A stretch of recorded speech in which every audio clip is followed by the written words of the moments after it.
everyone, and aloha. Thank you to the entire WHIAANHPI team for making this meeting possible. I'm really sorry I can't join you in person, but I wanted to take a moment to speak with you. We are already in July, but in some ways, it still feels like May. That's because we had such a terrific month celebrating our heritage.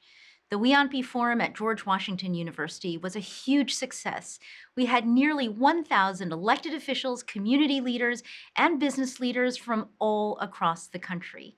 We discussed different topics impacting our communities nationally, and of course, the event was capped off with our fabulous Vice President Kamala Harris. Some of my additional AA and NHPI Heritage Month activities included a trip to Phoenix and Los Angeles, where I met with community organizers and small businesses owners to hear their concerns and priorities. I also joined Congresswoman Chu for a moving and emotional meeting with the Monterey Park community to pay my respects to the victims of the tragedy in February.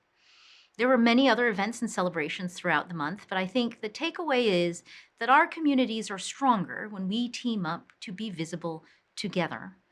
No, we are not monolithic. We are a community of communities. But whether we work in a steel mill on the East Coast or make natural wine on the West Coast, we all want to be seen, heard, and treated with dignity and respect. We all strive to provide a better tomorrow for our families, loved ones, and our neighbors, and do so in a way that celebrates our rich heritage. And this is what binds us together, and our solidarity is more critical now as some seek to sow division and turn back the clock of progress. Education is key for workers, families, and communities to thrive, and many in our communities know this from firsthand experience. That is why our administration is taking steps to keep the doors of opportunity open to every American. Communities of color are going through some very challenging times.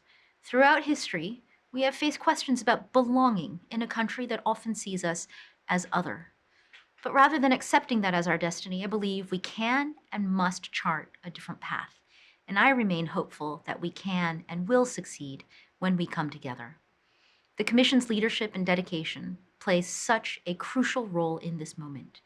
You continue to pave the way in your tireless commitment, dedication, and hard work. While this is already the Commission's 6th public meeting, you are constantly working at the subcommittee level to develop and advance recommendations on discrimination, data disaggregation, language access, immigration, and economic equity. The administration appreciates your commitment and is trying to keep up with your realizing of your recommendations. Speaking of which, I am thrilled for the WHIAANHPI Economic Summit in Honolulu this Friday. When I attended the inaugural summit in Philadelphia, it was clear that these meetings have a concrete and real impact on people's lives. They align with President Biden's vision to build our economy from the bottom up and the middle out and embody bringing opportunities, investments, lower costs, and services to our workers, communities, and small businesses.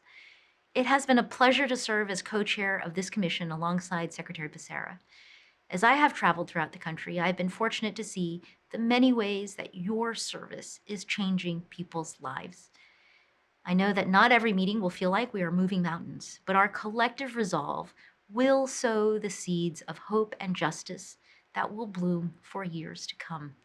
I'm grateful to have you all as teammates and colleagues. Let's continue to build on our progress. Thank you very much.